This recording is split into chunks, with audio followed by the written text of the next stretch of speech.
concept, once the concept that you hear the God, so they are the supreme God who created the world, who protect the world, and the God who will banish this world. So here in Buddhist context, especially here, what we see the Deva or deity is not such kind of Deva concept. Okay, so this is also these Deva in such a place or sphere there because they have done something good. They have done the punya karma, good deeds when they are in the human worlds. Okay, so as a result of that meritorious activities, there was reborn in the heaven. Okay, that's all. And even the Deva or even this deity are need to be guided by the enlightened one in order to eradicate the entire defilements. So this Deva also have the wish, and you wish as well as desire. Okay, so they are not free from the defilements. They also need to be guided by the enlightened one. So if you go through these, actually you will see, if you look carefully, Devada Sanyukta, actually there are certain Deva came to the Buddha with their own ideas. They came to the Buddha with their own ideas, and they are said to the Buddha. But when we examine their ideas, I mean the ideas that pointed out by the Deva, or that he was thinking, is actually wrong, in sense of in order to attain nibbana, but Buddha make it correct. I think, do you remember, we were talking about there is sutta, a certain Deva came to the Buddha and he said, or that certain Deva said to the Buddha that, time is flying, day and nights are going quickly, people are, I mean, the human beings are going to be die, and the person who know the danger of this death, they do the merits, right? They do the merits, or they do the punya karma in order to be happy, or in order to be safe, something like that.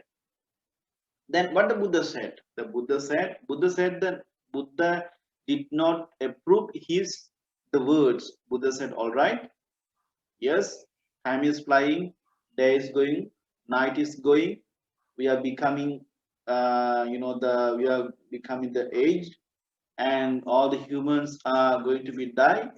And Buddha said, the person who sees the danger in that they do the kusal, they do the unwholesome, that bring what? That bring him the nibbana. That means by which practicing, or by means of practicing that kusala, he or she will attain nibbana. So you see, now if the devas are the enlightened or knowledgeable or perfect, they should not have such kind of the um, misunderstanding. So one example is that. So that means what? Still they need to be guided by someone, especially by the Buddha. And you may see there is some other deva that came, but they did not respect to the Buddha. Just came and want to show their power. Okay, their power, their arguments, and they said to Buddha, and they are gone.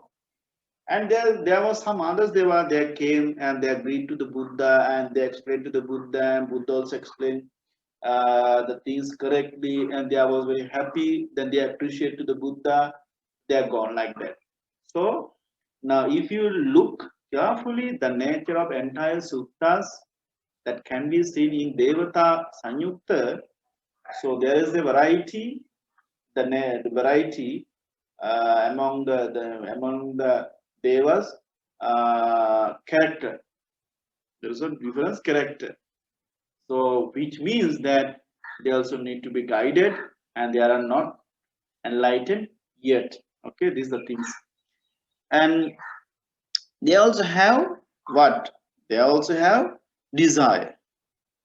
So in short, you can say who are in the Deva. Okay, there was especially the human beings, and there did the merits, and there was born there. But still, there need to be continue. One day, whenever the lifetime will be vanished or finished in that certain Deva Loka, they have to again return to this universe. I mean, universe means of course that Deva Loka also belong to universe, but I mean they have to search for the place where next to be born. So that will depend on their meritorious activities. So they might be born in the human worlds. So maybe they will born into some other worlds because of their demerits in the previous life. Okay, there's the things.